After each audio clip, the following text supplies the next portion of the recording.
João capítulo de número 6, versículo de número 15.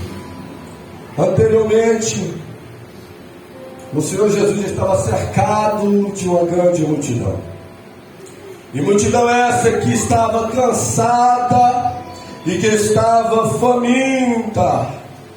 E o lugar em que o Senhor Jesus estava, irmãos, era um deserto. E a comida que tinha era 2 pães e 5 pães e 2 peixinhos. O cenário era difícil, era complexo. Porém, era um cenário perfeito para que o Senhor Jesus realizasse e fizesse milagres. Talvez alguém entrou aqui vivendo em um momento em onde está vivenciando e passando um cenário difícil e complexo. E isso eu quero te animar dizendo que esse cenário complexo e difícil que você está vivendo é um cenário perfeito para que você viva, para que você tenha experiência, para que você desfrute de um milagre do Senhor Jesus Cristo. E o cenário era esse. E o que ele fez? A Bíblia diz que ele alimentou todo mundo. 5.000 homens, fora mulheres e crianças. Ele alimentou todos. E ainda sobrou 12 cestos de cheios. Isso que nós estamos falando, que está antecedendo o evento que nós vamos adentrar. E aí você pode me perguntar, pastor, e o povo? E esses 5.000 homens, fora mulheres e crianças, como eles ficaram contemplando um homem pegar 5 pães, 2 peixinhos, partir, antes orar e multiplicar e alimentar todas essas pessoas. E ainda desses pães que não daria, talvez nem para 2 pessoas, além de alimentar todos os que estavam lá, e ainda a Bíblia diz que sobraram 12 cestos de pedaços, e encheram esses cestos. E como esta multidão estava, o que esta multidão pensou a respeito de Cristo? O que você pensaria se você estivesse lá naquele dia, se você estivesse lá participando daquele milagre, onde o homem pegou 5 pães e 2 peixes, repartiu, alimentou todo mundo, uma grande multidão, e ainda com aquela quantidade mínima, sobrou 12 cestos de pedaços de pães. O que você pensaria a respeito dele? O que você diria a respeito desse homem chamado Jesus? O versículo de número 15 vai nos dizer. O 15 começa a dizer, sabendo, pois, semana passada nós nos detemos até o 14. O 15 diz, sabendo, pois, que Jesus, que havia de vir arrebatá-lo para o fazerem rei, tornou a retirar-se ele só para o monte. Olha o que o povo quis fazer. Talvez não seria o que você faria, mas o povo o que quis fazer depois de ver aquele milagre extraordinário? O povo quis nomear, eleger a Jesus Cristo como rei, como governante, como um político daquela época. O povo viu Jesus fazendo aquele milagre, e o versículo está falando sobre isso. Disseram, não, nós temos que colocar esse homem para governar sobre nós. Nós temos que colocar esse homem como rei. Nós temos que estabelecer esse homem como político da nossa nação. Aí a Bíblia vai dizer, irmãos, que aquele milagre de provisão, de suprimento, de multiplicação, fez o povo querer isso da pessoa do Senhor Jesus. Aí o texto vai dizer na parte B, e Jesus fez o quê? Porque Jesus ele veio para ser rei. Hoje ele reina espiritualmente, mas um dia ele reinará nessa terra literalmente.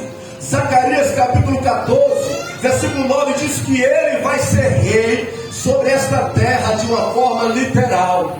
A sede é em Jerusalém, e ele vai reinar sobre todo este mundo. Mas ainda não era o momento. Antes dele vir como leão, em Apocalipse 19, ele veio aqui como um cordeiro para morrer pelos pecadores. Antes dele vir como rei, reinar sobre todo mundo, o Cristo veio como um servo para servir, fazendo a vontade do Pai e alcançando os perdidos. Não era a hora, não era o momento, e o povo queria realizar, fazer de Jesus um rei terreno naquele momento. Isso nos ensina o que? Cuidado. Preste atenção. Cuidado. Olha o que Deus está falando com você. Cuidado. Cuidado com o que, pastor? Com as pessoas que estão em sua volta. Cuidado com as pessoas que estão em sua volta. Por quê, pastor? Porque as mesmas podem mudar o foco da sua vida. E por que isso? Porque o texto está falando que essas pessoas queriam fazer de Jesus um rei terreno, quando Jesus não era para ser aquele rei terreno naquele momento. Ou seja, cuidado, por quê? Porque pessoas querem que sejamos o que não é para nós sermos. Tem pessoas em nossa volta que quer que sejamos aquilo que Deus quer fora do tempo de Deus.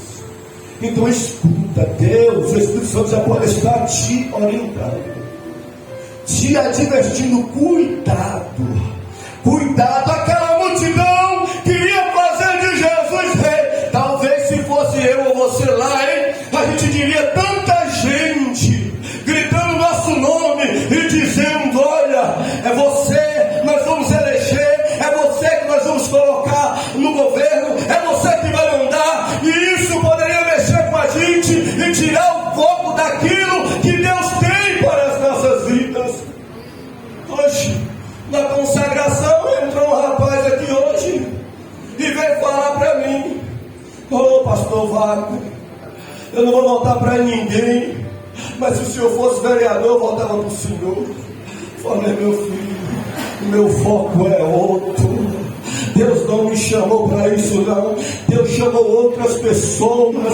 O meu foco é pastorear. Deus me chamou para pregar a palavra dele. E não é ele, não é o inimigo, não é ninguém que vai tirar o meu foco a respeito disso. Engraçado que eu estava falando para um irmão da igreja essa semana na oração, que eu tive um sonho. Deus falou comigo através de um sonho esta semana, e dizendo para mim: meu servo, fique focado.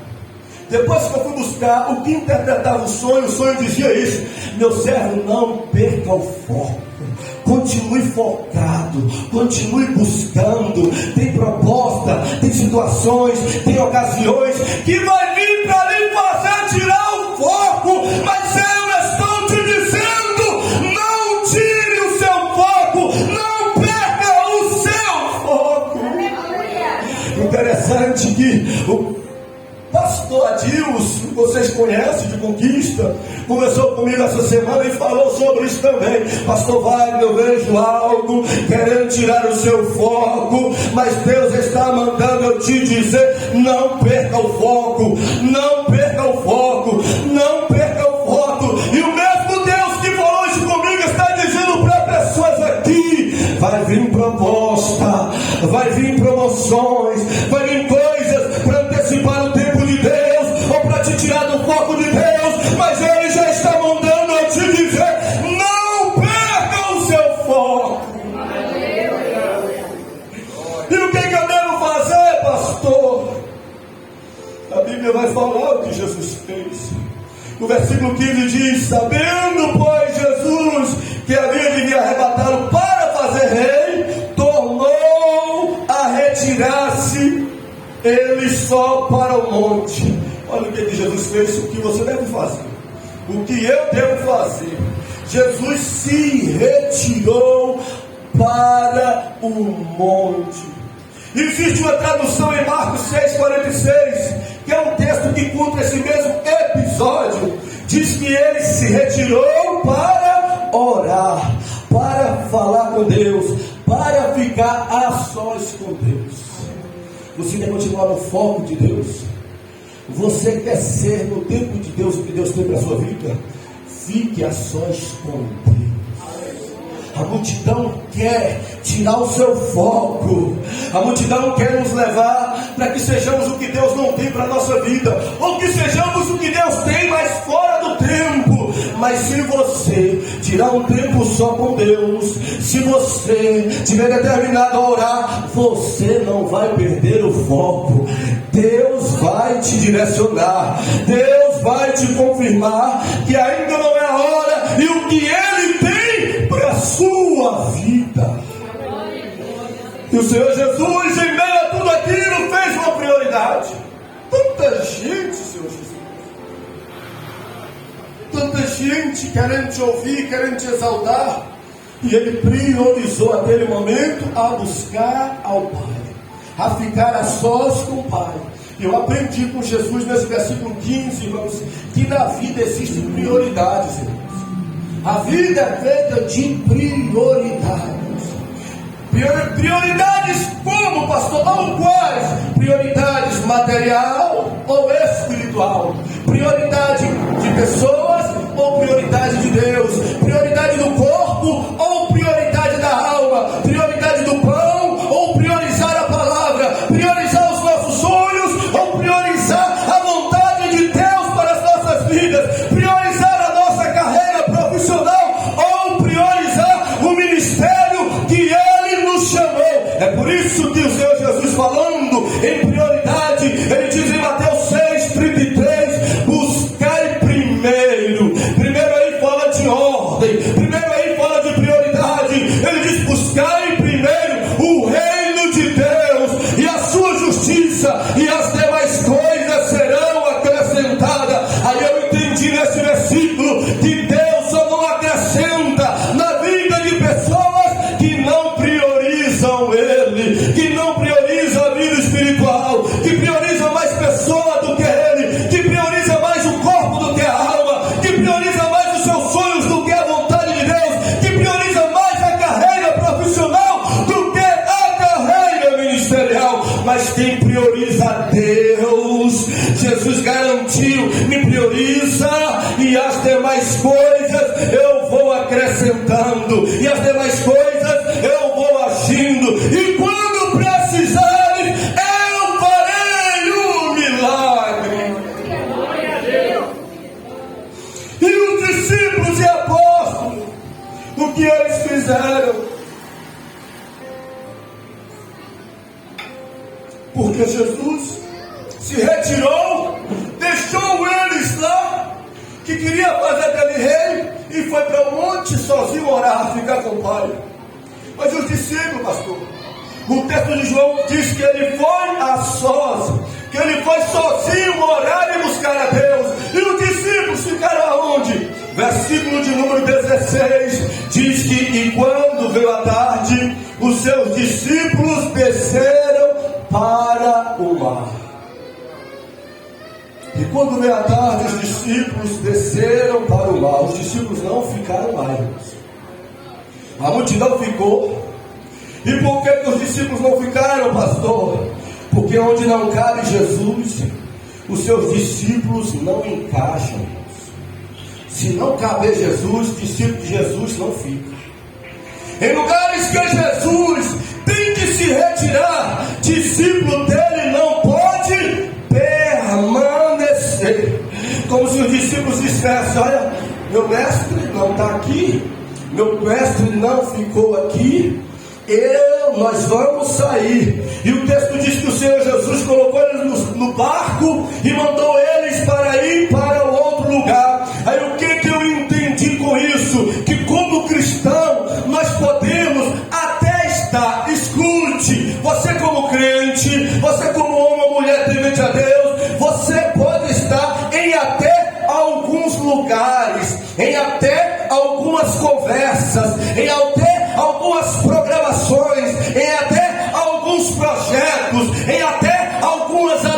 alianças, em até algumas batalhas em que Jesus está. Mas se Jesus não tiver, saia fora, pule, afaste-se, venha distanciar-se, porque se Jesus não tiver, não tem como nós discípulos estar nos lugares, nas conversas, nas programações, nos projetos, nas alianças e nas batalhas desta vida.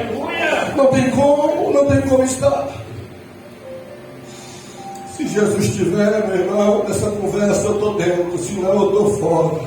É um projeto, pastor. Jesus está nesse projeto. Se tiver, eu estou nesse projeto.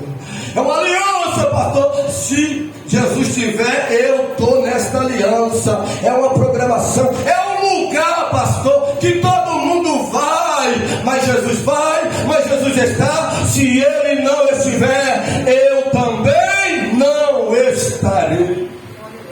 E os apóstolos fizeram isso.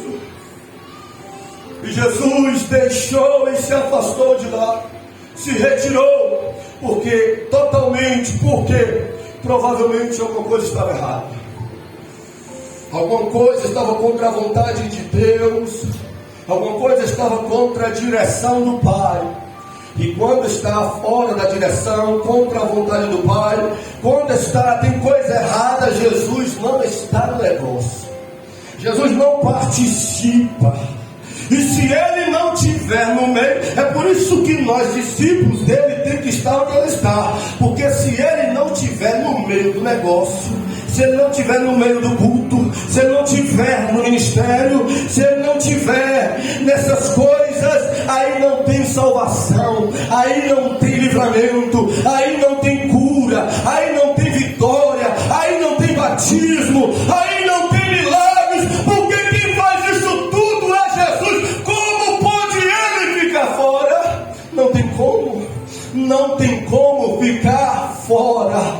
Eu olho para isso, quando ele está, se ele me garantir, se ele me confirmar, eu estou, meu servo, aí eu também estou. Eu estou nesta peleja, meu servo, aí eu não desisto da peleja. Meu servo, eu estou nesse projeto, aí eu me esforço no projeto, ainda que não tenha recursos, ainda que não tenha ajuda, mas quando ele diz, eu estou, meu servo, aí eu tenho ânimo, aí eu tenho coragem, aí eu tenho temor, aí eu faço questão de estar, porque aonde o meu mestre, o nosso Salvador está, devemos estar também presentes. Aleluia. Isso já responde para você que tem indagado ele. Esse negócio é do Senhor, essa aliança, essa comunhão, esse projeto é do Senhor. Pergunta, procura saber se Jesus está. Se ele não estiver, saia fora, porque não é dele. E eles foram para onde? O texto fala, e eles foram para o mar. Entrando no barco, passaram para o mar. E eles foram para o mar fazer o que, pastor? Se banhar. Eles foram para o mar fazer o que, pastor? Pescar? De jeito algum. Eles entraram no barco e passaram para o outro lado.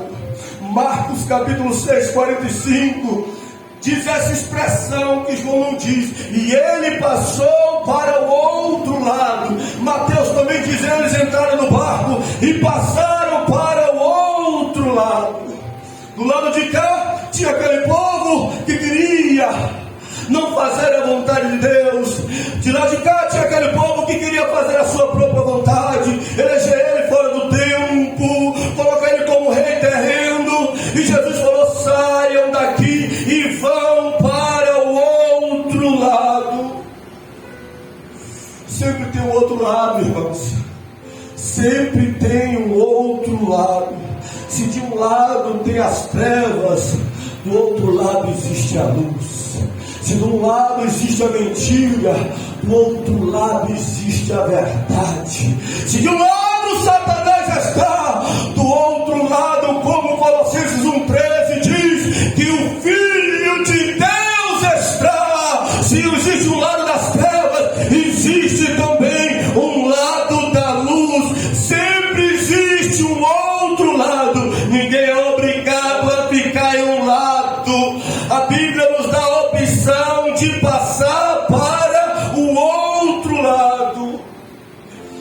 Bíblia vai falar que eles deveriam passar para o outro lado. E o outro lado implicava em fazer a vontade de Jesus, porque os do lado de cá não queriam fazer a vontade dele, ou queriam fazer a vontade antecipadamente, queriam eleger um rei terreno, um político. Jesus falou: saia daqui e vão para o outro lado. Pastor, eu estou me identificando com essa palavra. O que eu tenho que fazer? Olha aqui o texto falando. Se você está de um lado que não quer honrar a Deus, se você faz parte de um lado de onde não há salvação, se você faz parte de um lado que quer antecipar as coisas de Deus, se você faz parte de um lado que está fora da direção de Deus, Jesus está dizendo: pegue o barco e passe para o outro lado. Ele mandou eles pegarem um barco e passar para o outro lado. Ouve o que ele está dizendo. Se de um lado tinha os carnais, do outro lado tem os espirituais. Se de um lado tem os murmuradores, do outro lado tem os adoradores. Se de um lado tem os maus, do outro lado tem os de bens. A Bíblia fala que Jesus mandou eles mudarem de lado. E nós precisamos tomar as escolhas corretas da nossa vida. Quantos de nós estamos aqui salvos, com o nome escrito no livro da vida, porque tomamos a decisão certa de sairmos do lado das trevas para o lado da luz, de sair do lado do mundo para o lado da igreja, de sair para o lado da condenação para ir para o lado da salvação. Ah, pastor, então eu vou tomar essa decisão. E o outro lado, como é que vai ser? Vai ser só de paz, tranquilidade, quietude. Nós vamos ver o que o texto está dizendo. Versículo de número 18. E o mar se levantou, porque um grande vento assoprava. Olha que interessante. Jesus mandou eles entrar no barco, sair do meio daquela multidão, atravessar para o outro lado. E talvez eles pensando: ele não nos quer aqui, quer que a gente mude de lado, então vai ser só paz, vai ser só quietude, tranquilidade, que nada. Olha, às vezes mudar e da direção de Jesus é encontrar tempestades no caminho. A Bíblia vai falar de tempestades. Existem tempestades que são malignas. Satanás é quem envia. Como em João capítulo 4, eles estavam em libertar o gadareno, e um vento, e a expressão original diz que ele acordou e disse: repreendeu o vento. Essa palavra repreendeu ele usa para expulsar demônios. Os apóstolos usam para expulsar demônios. Aquele vento era de Satanás. Vocês querem ver? Lê Jó. A Bíblia diz que um servo de Jó chegou na casa de Jó e disse assim: Jó, os teus filhos morreram, estavam todos dentro de uma casa e todos vieram a morrer. Como se Jó perguntasse o que aconteceu. Eles falaram: veio um vento do deserto e esse vento bateu com ímpeto nas paredes, caiu e matou seus 10 filhos. Ou seja, Deus falou para o diabo: eu entrego Jó, não, a saúde de Jó e o que ele tem. O inimigo foi lá e usou o vento para matar todos os 10 filhos de Jó. Tem vento que é do maligno, tem vento que é do diabo, tem vento que é satânico, irmãos. Mas a Bíblia vai falar que tem ventos que é de Deus. Tem ventos que Deus é quem envia, Deus é quem sopra. Está onde isso, pastor? Nós estudamos aqui no livro de Jonas. A Bíblia diz que Jonas saiu da direção de Deus, saiu da vontade de Deus, deixou de ir para Nínive e foi para Tarsis. E o que Deus enviou? Deus enviou um vento para que os marinheiros não conseguiam navegar, porque o vento era contrário. Eles oravam, buscavam os deuses deles, mas os deuses deles não conseguiam apaciguar aquele vento. Sabe por quê? Porque imagina, o vento vinha de Deus. Quando o vento é natural, Deus pode pacificar. Quando o vento é do maligno, Deus pode solucionar. Mas quando o vento vem de Deus,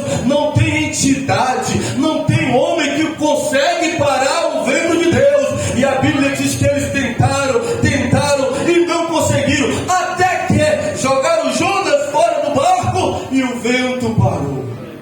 Aquele vento era para levar Jonas para a direção de Deus. Deus pode enviar um vento para mim e para você.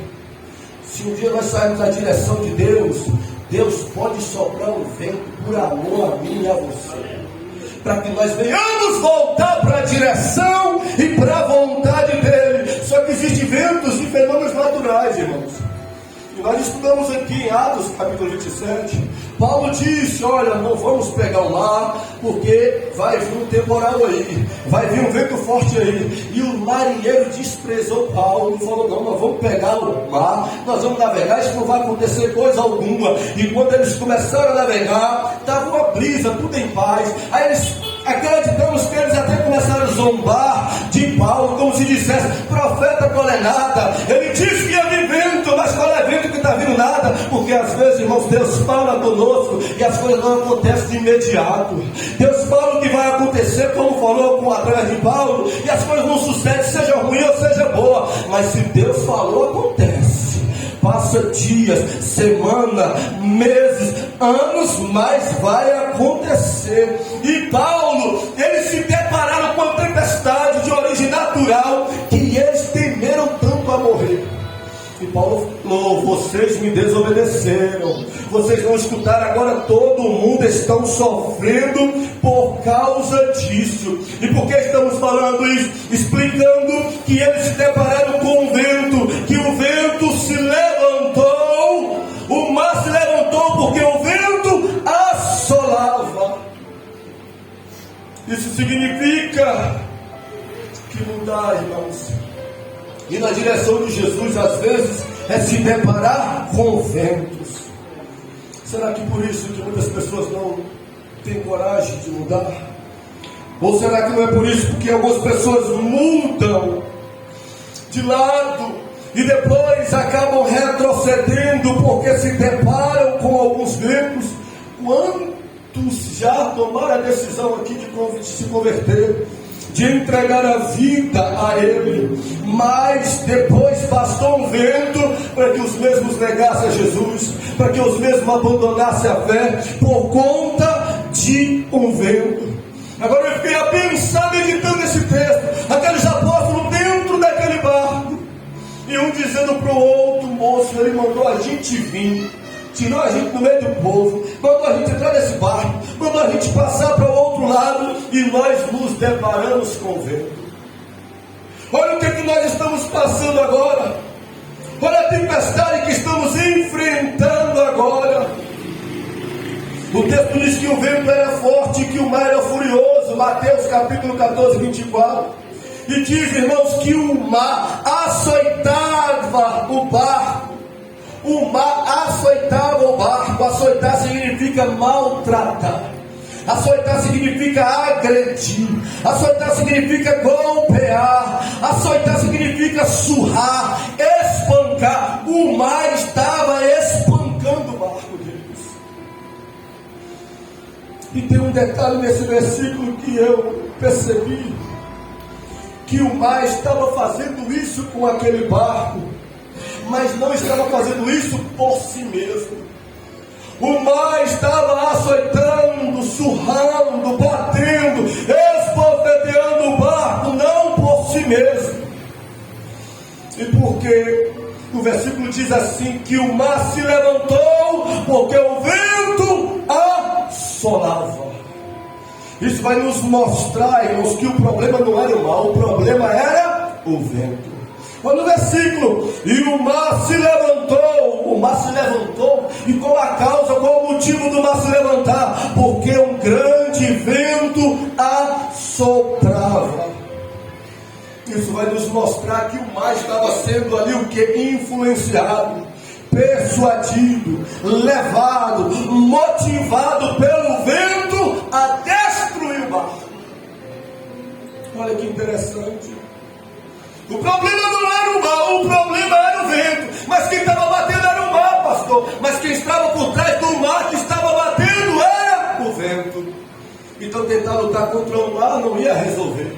Tentar repreender o mar não ia causar efeito, tinha que ir na fonte, tinha que ir na raiz, tinha que ir no cabeça, que era o vento que estava influenciando, persuadindo, levando, motivando o mar a bater com ímpeto no barco.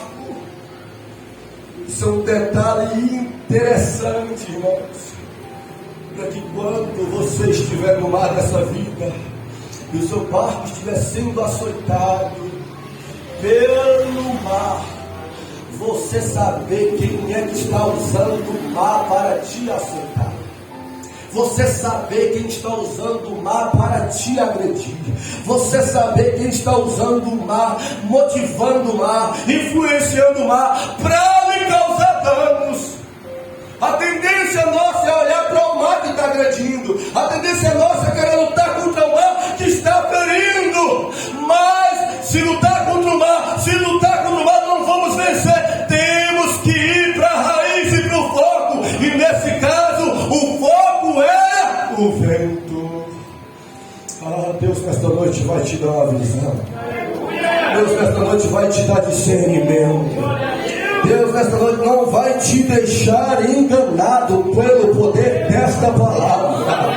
Você vai sentir, você poderá até sentir a dor dos açoites do mar, mas você vai saber quem está influenciando o mar, quem está levando ao mar a se levantar contra a sua vida. E onde eles estavam, pastor? Jesus mandou eles entrar no barco. Onde eles estavam? Estavam logo alguns metros da beira do mar. O texto vai dizer, irmãos, versículo de número 19: e tendo navegado uns 25 ou 30 estádios, eles estavam 20 ou 30 estádios. Essa metragem Mateus 14, 24 vai dizer que eles estavam no meio do mar. Essa metragem que João falou de estágio, Mateus vai resumir dizendo, ó, e isso aconteceu quando eles estavam no meio do mar. Preste atenção nesta palavra. Ou seja, a experiência deles, a força que eles tinham como homens, como pescadores, a habilidade que eles adquiriram e conhecimento, conseguiu levar eles até o meio do mar. Eles tinham força, tinham conhecimento, experiência, mas só conseguiram chegar até ao meio, à metade do mar. Da metade para lá eles não passaram. No meio eles ficaram parados, não conseguiram ir mais. Isso nos mostrou, irmãos, algumas coisas, que a sua força, as suas habilidades poderá te levar até alguns determinados lugares, mas só até a metade. Você não vai conseguir, como cristão, alcançar, chegar até lá. Você vai precisar da ajuda de alguém. Isso nos mostra que nós também precisamos tentar, nos esforçar, nos empenhar, porque tem gente que às vezes quer milagre sem ao menos pedir, tem gente que quer unção sem ao menos jejuar, tem gente que quer vitória sem ao menos batalhar, tem gente que quer ver milagres sem buscar a Deus, e nós precisamos fazer a nossa parte, precisamos fazer aquilo que é devido de nós.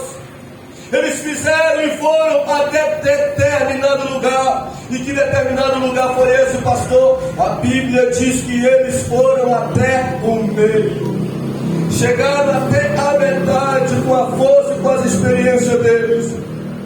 E como eles estavam, a Bíblia vai dizer em Marcos 6,48 que eles estavam fatigados, cansados, abatidos, enfraquecidos, exauridos por conta do cansaço. Vocês estão vendo que nós temos que nos esforçar, temos que fazer o que depende de nós, o que Deus conta com o que nós viemos fazer. Mas quando chegar em um determinado lugar, quando chegar até a metade, não vamos conseguir chegar e nem alcançar se Ele não nos ajudar. O texto vai dizer que eles estavam desta forma. Mateus 14, 24 diz que Jesus apareceu na quarta vigília, que representa as 3 horas da manhã. Eles entraram naquele barco e foi remando para o outro lado, foi remando. Chegou no meio e não passava. A Bíblia diz em Mateus e Marcos que o vento era contrário. Vento contrário não deixa prosperar. Vento contrário não deixou eles ir avante. Vento contrário não deixou eles alcançar o objetivo deles. E por mais que eles tinham habilidade, esforço, sabedoria, eles ficaram paralisados naquele lugar. E eles lutaram tanto que enfraqueceu, que se fatigaram. Então tem coisas que, se você continuar a lutar sem Jesus, você só vai enfraquecer, você só vai ficar cansado, você só vai ficar exaurido, você só vai ficar abatido e não vai conseguir. Isso é uma verdade, irmãos. Mas o texto vai dizer que Jesus apareceu, se manifestou e surgiu na hora certa. Eles já estavam sem força, já estavam cansados. Aí ele veio e apareceu no limite deles. Então nós devemos fazer o que precisamos. E quando nos faltar força, e quando chegar no nosso limite, ele vai se manifestar, ele vai surgir, ele vai aparecer. Eu quero dizer, como ministro de Cristo, como profeta nesta noite, que no final das tuas forças ele vai chegar. Que no seu cansaço, quando você estiver esgotado, quando você não conseguir, ele vai surgir.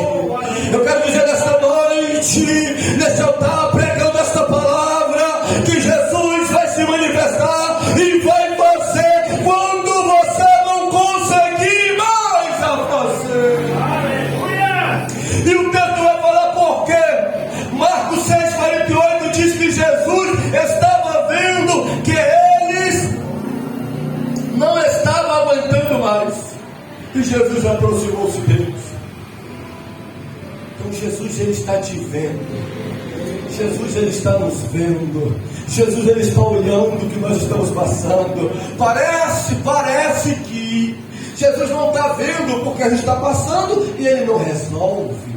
Parece que Jesus não está com os olhos fitados em nós, porque nós estamos passando por tudo isso, estamos cansados de lutar, estamos cansados de nos esforçar e não temos êxito. Parece que ele não está nos vendo, mas o texto diz que os apóstolos estavam assim, mas ele estava vendo. Os seus olhos estavam fitos, os seus olhos estavam olhando cada remada, cada esforço que eles estavam fazendo. E na hora que eles não mais aguentou, Jesus chegou na hora certa. Fique tranquilo, ele está mandando eu te dizer. Fique tranquila, porque ele está de olho, ele está sabendo de tudo, e ele está mandando eu te dizer que na hora certa ele se manifestará. Aleluia. Eu fiquei a pensar aqueles apóstolos dentro daquele barco, e um pegava o mais forte e falava aí, rema aí. O mais forte pegava, remava e não conseguia sair do meio. Aí trocava, não sai você, bota o mais experiente aí, botava Pedro que era pescador. Pedro ia, remava e não saía do lugar. Pedro cansava, bota João ia, bota André de um lado, bota o outro do outro lado, e indo, até ninguém conseguiu ter êxito, irmãos. Porque aquilo, como eu falei no começo, tem coisas que nós vamos poder ir só até a metade, e que do meio para frente ele vai se manifestar e vai revelar a sua glória e vai realizar o milagre nas nossas vidas. Eu que não duvido que esta noite seja uma noite para quem está na metade do percurso. Eu tenho uma palavra para quem nesta noite já iniciou um processo, alguns dias, talvez algumas semanas, talvez alguns meses, por que não dizer alguns anos atrás, alguém que já está remando, já está dizendo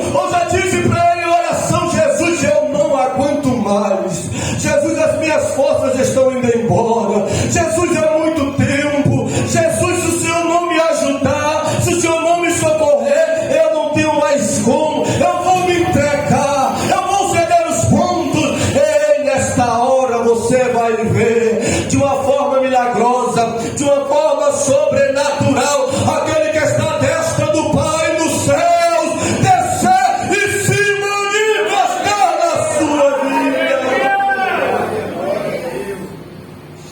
Os apóstolos naquele contexto estavam em perigos, estavam em apuros, estavam em aflição, precisando de um socorro, de um amparo, de um auxílio, de uma ajuda, de um milagre.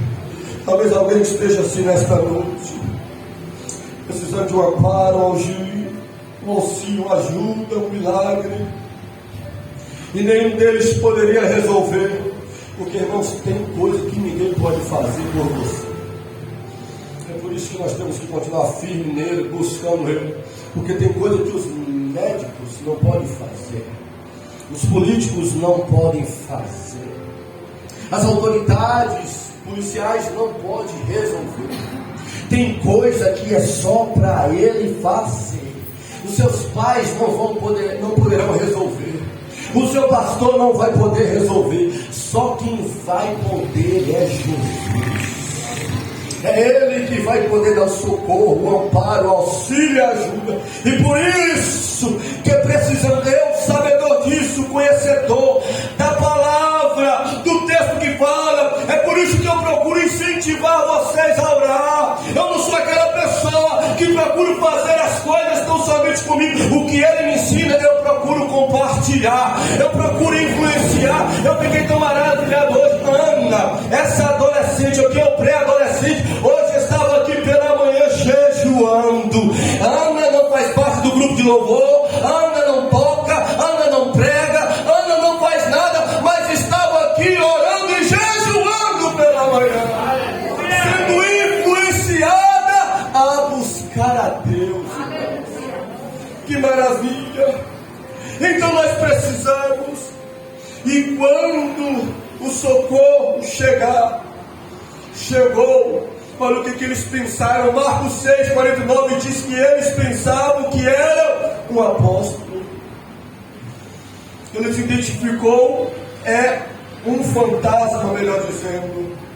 Quando Jesus chegou para socorrer eles, eles disseram: ele é um fantasma, dizendo que Jesus era um fantasma. O socorro chegou e eles não reconheceram, porque Jesus chegou andando sobre as águas, irmãos, realizando um milagre ou desafiando as leis da gravidade, andando sobre o mar. E quando Jesus encostou, se aproximou, disse para ele: sou eu, não tenhas medo. Ou seja, Jesus estava dizendo: para quem está em perigo, sou eu, livramento. Para quem está aflito, sou eu, o socorro. Jesus está falando para nós hoje o que nós precisamos, o que você precisa que Jesus faça. Ele está dizendo: sou eu. Eu gostaria de te pedir para que você fechasse os seus olhos e você escutasse Ele falar contigo. Seja lá o que você está passando, Jesus está dizendo: filha, sou eu. Filho, sou eu. Filho, você não está me reconhecendo. Eu estou agindo, eu vou agir de uma forma sobrenatural, pelo qual você nunca viu, pelo qual você nunca teve experiência, como os apóstolos nunca viram alguém andando sobre o mar. E o aspecto do milagre foi ele andando sobre as águas, sobre o mar, que estava açoitando o barco, trazendo livramento, e eles achando que era um fantasma. Jesus disse: sou eu, não tem mais. E quem é o Senhor? Se pudéssemos perguntar para ele hoje quem é o Senhor, ele diria: para o cego eu sou a luz, para o faminto eu sou o pão, para o sedento eu sou a fonte, para o morto eu sou a vida, para o prisioneiro eu sou a liberdade, para o solitário eu sou o fiel companheiro.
Ele é o eu sou e nos diz nesta noite: não temas, não temas. Ele é o nosso refúgio. Os apóstolos estavam em perigos, os apóstolos estavam em uma situação difícil, e ele apareceu e disse: não tenha medo, eu sou. Ele é o nosso socorro. Pessoas que precisam, que necessitam de milagres, Ele está dizendo: eu sou o socorro para vocês. Eu sou socorro. Como o salmista no Salmo 46 diz: Deus é o nosso refúgio, fortaleza e socorro. Ele é o nosso socorro. Como no Salmo 124:8 o salmista diz: o nosso socorro está no nome do Senhor. O seu, o meu, o nosso socorro tem nome. E que nome é esse? O salmista diz: o nome do nosso socorro é Jesus. Salmo de número 121, verso 1 e 2, o salmista diz: eleva os meus olhos para os montes, de onde me virá o socorro? Aí diz: o meu socorro vem de alguém, o meu socorro vem de uma pessoa, o meu socorro vem de um Deus. E o que esse Deus fez? Ele diz: ele fez os céus e a terra. O meu socorro vem do Deus que fez os céus e a terra. Aleluias. O aspecto do milagre foi livramento. E o livramento na hora certa, o livramento de forma imaginável, o livramento andando por cima das águas, o livramento superando a física, a lei da gravidade, andando por cima das águas. Eles estavam com medo do mar, irmãos, que o mar açoitava, abatia. Quem é que pode vencer o mar? Esse mar, quando fica furioso, invade cidades, derrubam prédios, destronam com muralhas, carregam carros, devastam a cidade. Quem pode contra um mar enfurecido, irmãos? Não tem humano que pode parar o mar enfurecido.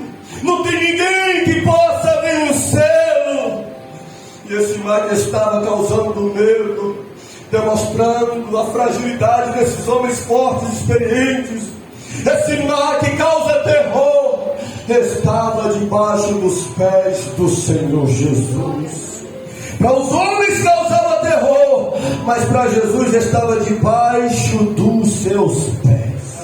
Como se Jesus dissesse: o que lhe causa terror, o que lhe causa medo está debaixo dos meus pés. A mim não causa medo, a mim não causa terror. Eu sou autoridade sobre o mar, eu sou autoridade sobre aquilo que você teme, sobre aquilo que lhe deixa assustado, sobre aquilo que lhe agride, sobre aquilo que lhe ameaça. Eu sou o Senhor sobre ele.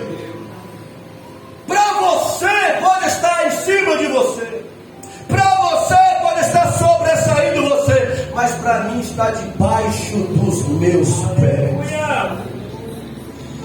E os apóstolos, a Bíblia diz que os apóstolos receberam ele no barco e chegou à terra onde ia. Eu fiquei a pensar nesse versículo 21 e a meditar que o barco, eles no meio do percurso parou. O barco na metade do mar atracou. O destino para um barco, para os apóstolos, estava incerto. O propósito deles estava ou foram impedidos. Mas só foi Jesus entrar num barco. Aí o texto diz: então eles de boa mente o receberam no barco, e logo o barco chegou à terra para onde ia. Entenda, os negócios vão lá para cá, os propósitos não terão êxito a carreira não terá sucesso, a batalha não terá vitória se Jesus ficar fora do nosso barco. Sem Jesus não tem vitória, não tem êxito. Eles sem Jesus no barco estavam remando, estavam indo, parou no meio do mar, no meio da estrada. Mas quando Jesus entrou no barco, quando eles receberam Jesus no barco, aí a Bíblia diz que eles chegaram ao outro lado para onde iam. Isso nos mostrando que quando ele está no barco, quando ele está no negócio, o milagre acontece. O socorro vem, o livramento, a conclusão, teremos vitória, teremos resultado. O desfecho não será de morte, mas será de vida. O desfecho não será de vergonha, mas será de maravilhas. Eu queria que você ficasse sobre seus pés e orasse. Talvez você esteja passando por uma situação parecida, e colocar, e receber, e dizer: Jesus, eu preciso do Senhor. Até aqui eu tenho lutado, Jesus. Até aqui eu tenho me esforçado, Jesus. Até aqui eu tenho operado, Jesus. Mas eu não estou conseguindo ir avante. Eu não tenho prosperado, eu não tenho crescido espiritualmente, as coisas não têm fluído, Jesus. Entra neste barco da minha vida, entra Jesus nesta família, entra Jesus neste comércio, entra Jesus nesta causa, entra Jesus nesta peleja. Você pode orar e conversar com Ele nesta noite. Eu acredito piamente que você não ficará na metade.